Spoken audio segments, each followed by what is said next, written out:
சாந்தி dance ரொம்ப பிரமாதம். நல்லா ஆடின.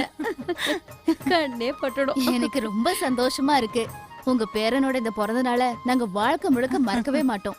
ரெண்டு பக்கமா அவன் தாத்தா பாட்டிங்க தாங்கு தாங்குன்னு தாங்குறீங்க.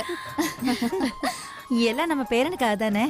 அது மட்டும் இல்ல, இன்னொரு விஷயம் கூட நாங்க பண்ண போறோம். ஹலோ ஹலோ, உங்க எல்லார்கிட்டயும் மறுபடியும் ஒரு விஷயத்த பகிர்ந்துக்கணும்னு நினைக்கிறோம். நக்ஷோட பாட்டி அப்புறம் பெரிய பாட்டி உங்க எல்லாருக்கும் ஒரு விஷயத்த சொல்லணும்னு நினைக்கிறாங்க.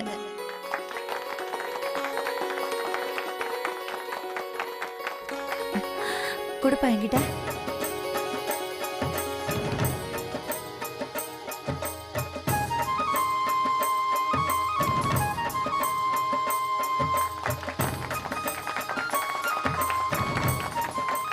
எல்லாருக்கும் வணக்கம்.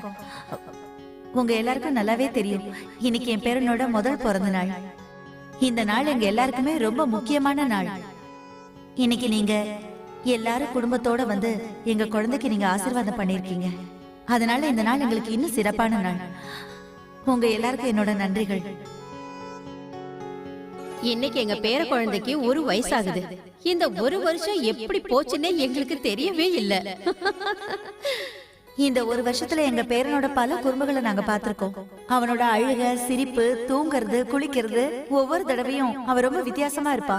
அதுல சில சமயங்களை வாழ்க்கையில எங்களால மறக்கவே முடியாது. அந்த மாதிரி விஷயங்களை நாங்க படம் பிடிச்சு வச்சிருக்கோம். அததான் நாங்க உங்க எல்லாருக்கும் இன்னைக்கு காட்ட போறோம். அம்மாவும் சித்தியும் நக்ஷோட எல்லா போட்டோஸும் வச்சு ஒரு சிடி பண்ணிருக்காங்க. அதுல அவனோட எல்லா எக்ஸ்பிரஷன்ஸும் அடங்கி இருக்கு. ஓஹோ, அம்மா அதுக்காக தான் என்கிட்ட ஆல்பம் வாங்கிட்டு போனாங்களா? அண்ணி, ஆல்பம் மட்டும் இல்ல, சீரிஸ் கூட.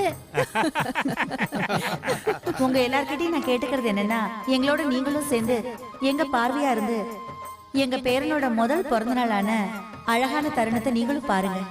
அப்புறம் அம்மா ஒரு கவிதையும் சொல்ல போறாங்க. அது வேற யாரும் எழுதல, அக்கா தான்.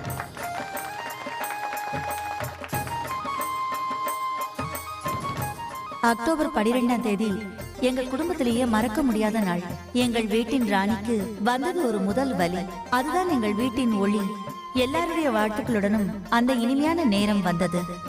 எல்லா உறவுகளுக்கும் ஒரு புதுமையான உறவு வந்தது.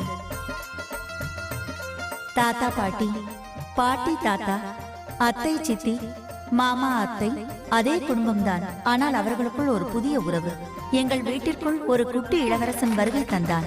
வீட்டிற்கு வெளியே எங்கள் இளவரசன் கால் பதித்ததுமே எல்லாரும் மெய் மறந்து ஆட ஆரம்பித்தார்கள். பெரியவர்கள் சிறியவர்கள் என்ற வேறுபாடு இல்லாமல் அழகான வண்ண பொம்மைகளால் அறையே அலங்கரிக்கப்பட்டிருந்தது. அதன் பிறகு தாய் தன் குழந்தையை தொட்டிலில் இட்டாள். அந்த அழகை கண்டு எல்லோரும் மூக்கில் விரல் வைத்தார்கள். அதன் பிறகு என்ன நடந்தது என்றால், ஒரு குட்டி இளவரசன் எல்லோரையும் தன் சுண்டு விரலால் ஆட வைத்தான். டொக்கு, செல்லக்குட்டி என்று பல பேர் பல பெயர்களில் அழைத்தாலும் எல்லோரும் கலந்து ஆலோசித்தார்கள். எங்களது குட்டி இளவரசனுக்கு ஒரு பொது பெயர் வேண்டுமென்று பல பேர் பல பெயர்களை கூறினார்கள். ஆனால் எங்கள் மருமகளுக்கு எதுவும் பிடிக்கவில்லை. அதன் பிறகு இதுவரை யாரும் யோசிக்காத ஒரு பெயர் கிடைத்தது. இவனோட பேரு நக்ஷ்.